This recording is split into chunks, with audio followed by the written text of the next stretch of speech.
Naging successful ang unang araw ng aming tour. Pagod man ang bawat isa pero wala pa rin nagpahuli sa mga activities. Di mo nga makikita sa mga mukha namin na 24 hours mahigit na kaming walang tulog dahil lahat ay excited. Dito ko rin nakilala ang bagong tropa nating si Sam. At pagkatapos, lahat ng ginawa namin ito ay tsaka namin na-enjoy ang hotel na binook ng company namin. At dito na namin nasulit ang isang magandang pahinga na inaasam ng bawat isa. Yo, good morning. So, kakaligo lang namin. Yan. Fresh na ulit kami. Naligo kami kagabi, naligo na ulit kami ngayong umaga kasi bababa kami para mag-breakfast. And time check, anong oras na? Dito sa Vietnam? 6:15 na guys. Ang start kasi ng breakfast mga 6 o'clock AM, sakto. So, baba lang kami para mag-breakfast. Let's go! Uy!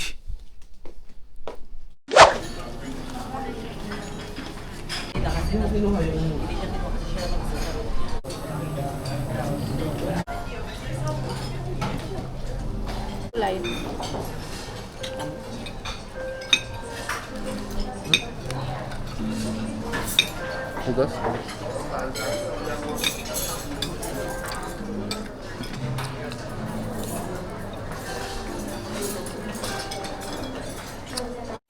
Yo, so nakaayos na kami, nakapag-breakfast na and nakabihis na. So, fit check. Yan. Lumabas na si Camille. So, ang itinerary ngayon, pupunta tayo ng Bana Hills. And after that, depende pa kung magpapamassage or magko-cruise na. So, kailangan natin bumaba kasi 8 AM yung call time namin and 8 AM na. Let's go, guys. Very hot, but today is much.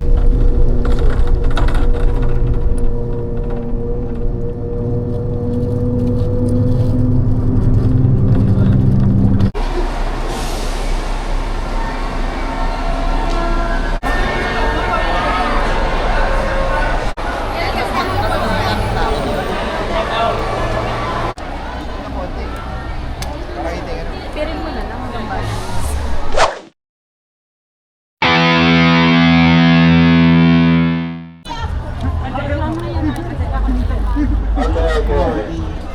Dito namin sa Bana Hills. So, meron namin ticket na para sa cable car and sa tawag dito sa buffet lunch. So, ito yun. Doggy yung wala. Ay, meron. So, yan. Itong gagamit natin ticket para makapasok sa cable car para makakain ng lunch. Binigyan din kami dito ng get 2 free 250 ml glasses of beer. So, gamitin natin ito mamaya. Grabe dito guys. Sa sobrang taas nito, halos nakalima o higit pang escalator yung nasakyan namin. Hindi lang yung normal Ito yung mahabang escalator. At unti-unti papanik ay patuloy na lumalamig hanggang sa makarating kami sa cable car.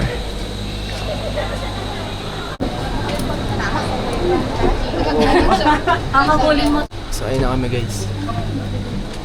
Kahit naman hindi sila nga Christian hindi sakto kasi sinara na kasi ang tagal pumasok ng kasunod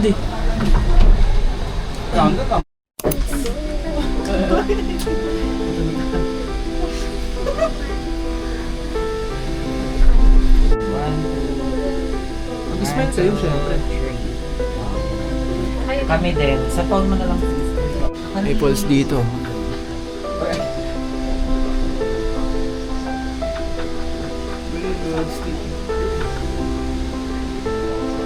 Lamig siguro niya.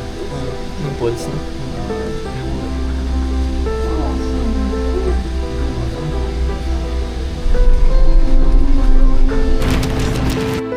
Ito nga pala ang longest cable car in the world. Grabe, hindi ako makapaniwala sa mga panahon na to. Sobrang ganda ng mga tanawing nakikita ko. Talagang pinapahalagahan ng Vietnam ang kanilang turismo. Balita ko, Halos $10 billion daw ang ginastos para maipatayo ang cable car na ito. Well, sobrang worth it ng pera nila. Paniguradong balang araw ay mas dadami pang turistang bibisita rito.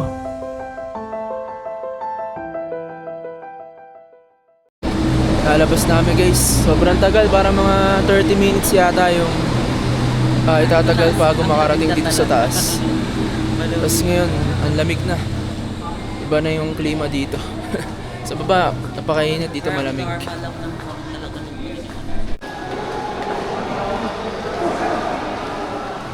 Yung damit natin dito. Oh. Ganda dito guys, gagawin lamig. Utang ina. Hindi na nakasilk. Solid dito, Gabs. Hindi nakasilk lang ako. Sakto yung suot ko, parts. Tingnan yung paligid. Uy, uy, hello. Lamig, malamig. Malamig. Lamig dito, puta, puti, nakaganto ako. Tingnan yung paligid, guys, para kami nasa old school na London or Europe. Ganda, men. Lahat ay na-amaze nang makita ang lugar na ito. Agad na nagpicture ang iba kaya't inantay muna ni Sir Brandon na magtipon-tipon ang lahat bago kami pumunta sa restaurant kung saan kami magla-lunch. Guys, kakarating lang namin tapos empty na agad. Yung binayaran namin lunch, ito na yun. So, babalik daw kami ng 12 PM dito kung saan kami nagmula. So, ngayon kasi 11 AM na.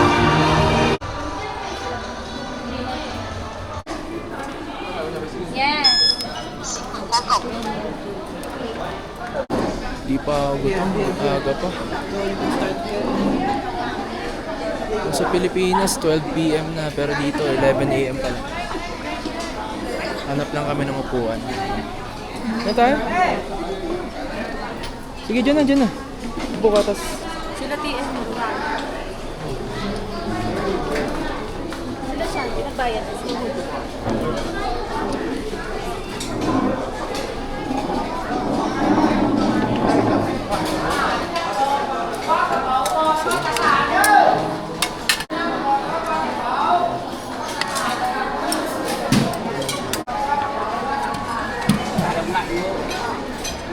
uy, sarap to, parts.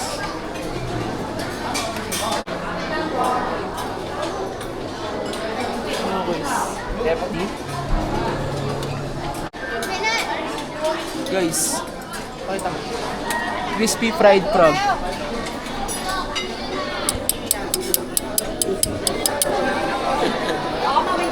Hindi na lang ulit ako makakatikim nito pa. Palaka, yan, palaka. Alam mo, palaka naman siya. Koka mo, koka. Masarap to. Ngayon na lang ulit ako makakakain ng palaka after so many years. Una kong natikman ito noong pinakain ako ng tito ko sa probinsya at naging sobrang paborito ko to.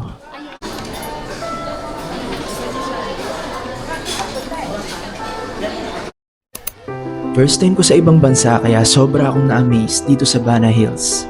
Hindi ko ina-expect na meron pala gantong kagandang lugar na pwedeng makita sa taas nito. Mabuti na lang ay hindi ako nanood ng ibang vlogs patungkol dito. Dahil talagang nasurpresa ako nang makarating ako sa lugar na ito.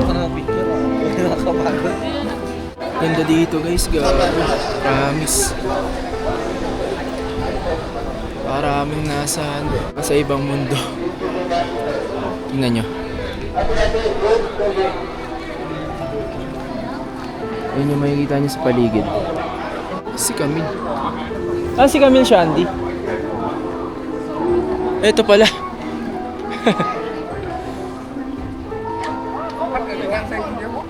Maganda dito guys. Maganda na yung place. Tapos ang lamig pa. Yung lamig niya parang parang ang nasa Baguio. Kasi ang daming turista. Talagang dinadayo to, medyo crowded. Pero di naman siksikan. Makakapag-picture ka pa din.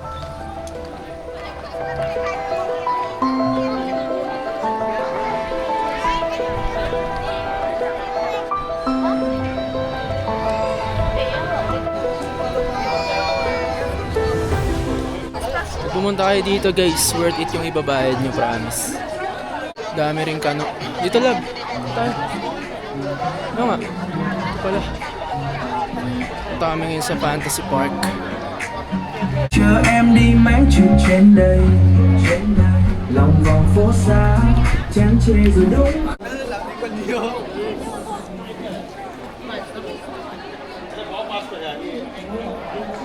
Susubukan sana naming sumakay sa roller coaster dito. Kaso lang sobrang haba ng pila. Kaya't mas pinili na lang namin maglibot at maghanap ng magandang spot para magpicture. Pakita ko sa inyo resulta.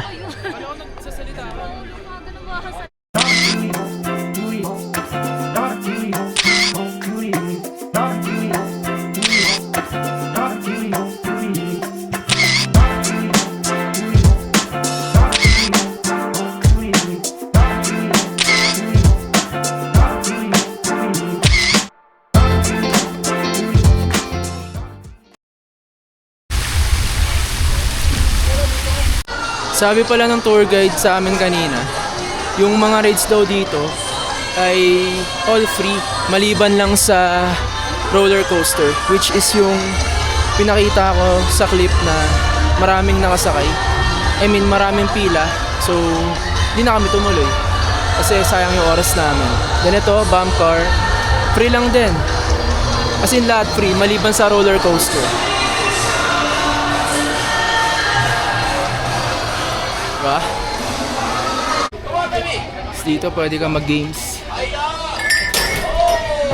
Para siyang Enchanted Kingdom kung sa Pilipinas. Pero mas malupit to pare. Yung klima dito, tsaka yung pagkakakonstruct ng mga building. Mas malupit.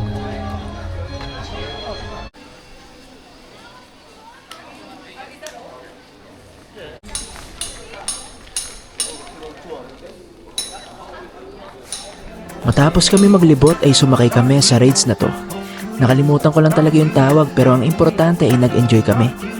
Hindi lang ako pwede mag-video sa loob dahil ang sabi ng operator ay bawal daw. Pero ang kagandahan doon ay nagpaiwan si Sunshine, isa naming workmate. Hindi raw siya mahilig dito. Kaya't kahit papaano ay may nakuha pa rin kaming video. Nag-rides kami. Ito nakakahilo. Okay ba? Kasama ako mag-ride. Doon kami sa may fly away na umiikot. Yung pinakita ko sa clip. Hindi kasi pwede mag video doon. Sinasaway nga yung kanina yung naka-cellphone. Tapos nagbibideo siya. Bawal daw yun, sabi ng operator. Kasi bawal naman talaga, delikado yung ganong trip eh. Dito! Sa may brew house. So ngayon guys, magbe-beer na kami kasi yun nga, di ba? Meron kaming free na beer.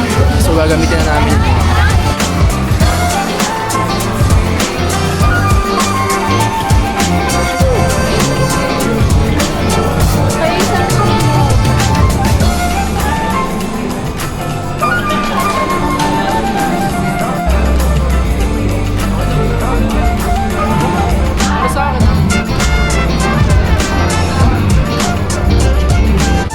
May flavor yung beer nila.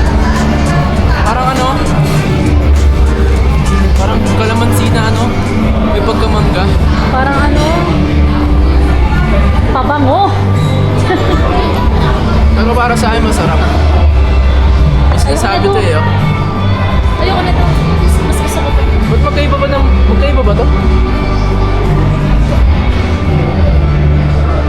Magkaiba pala to.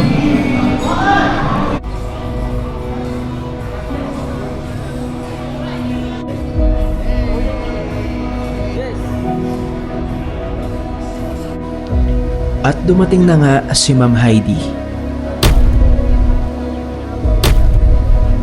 Naalala nyo ba yung sinabi ko nung episode 1 na merong taong makaka-appreciate sa'yo at magdadala sa'yo sa lugar na hindi mo inaasahan? Well, sa case ko, siya yung taong ito guys. Kaya't maraming salamat Ma'am Heidi dahil dinala mo ako sa Vietnam kahit hindi na ako top agent. So guys, sasakay ulit kami ng cable car. Papunta naman sa Golden Bridge.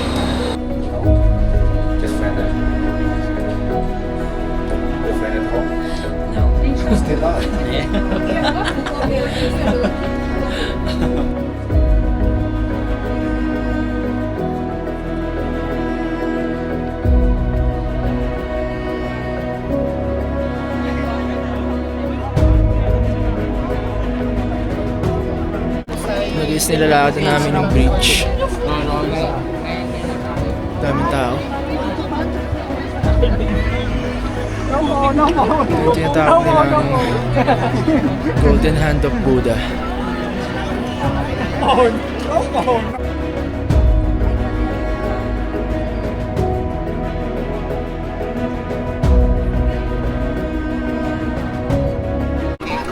Dito guys sa Vietnam, Buddhism yung pinaka-religion nila. Parang 60% yata nila dito yung Buddhism, tapos yung 40% is Catholic. So yung natitirang 40% na yun, mga Pinoy daw yun, sabi ng tour guide. So binabaybay namin ngayon yung Golden Bridge.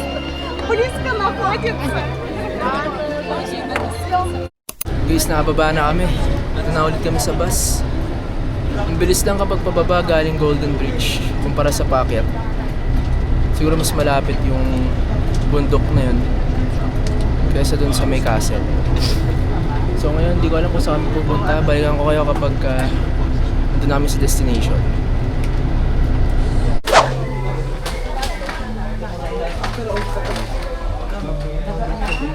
Uy, masarap Quiz to. kape ah, quiz. Promise. Yung sa daga? Oo. Kaso lang 200 sa... Sa daga? Oo, masarap. Promise, mas masarap yan. Natikman mo na ba yan? Magkano? Marami akong nabiling pasalubong sa store na to. May wallets, bags, souvenirs at ang higit sa lahat ay kape. Ang napili kong bilhin ay salt coffee dahil nang matikman ko ang free taste nila sa lamesa ay sigurado akong magugustuhan ito ng aking pamilya. Bumili rin ako nitong isda na nasa garapon. Kulay orange siya tapos mukhang maliit na daing. Papasalubong ko to kay mama, sana magustuhan niya. Naubos na yung mga dong ko guys. Ito na lang natira sa akin. Parang mga 40,000+ na lang to. Nabili ko na ng pasalubong. Pero okay lang naman. Dami naman ako nabili.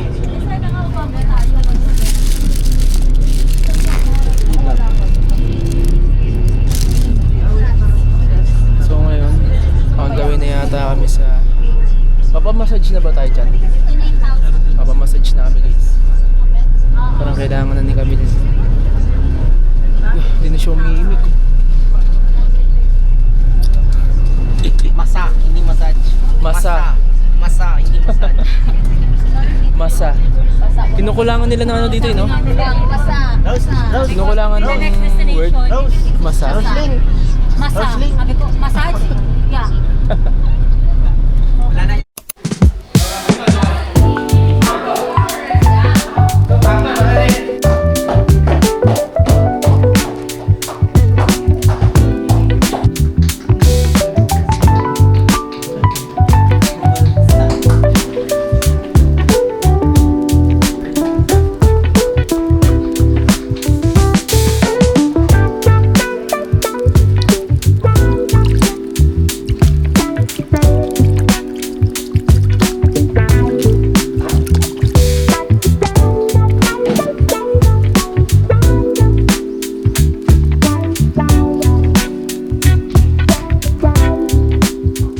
One hour later.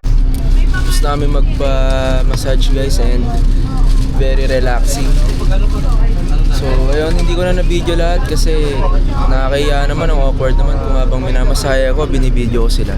Pero pwede naman, kaso lang syempre, respect na lang din. And para rin ma-enjoy ko yung pagpamassage. Pagpapamasahe pala. So ngayon, direkta na kami sa resto na kakainan namin.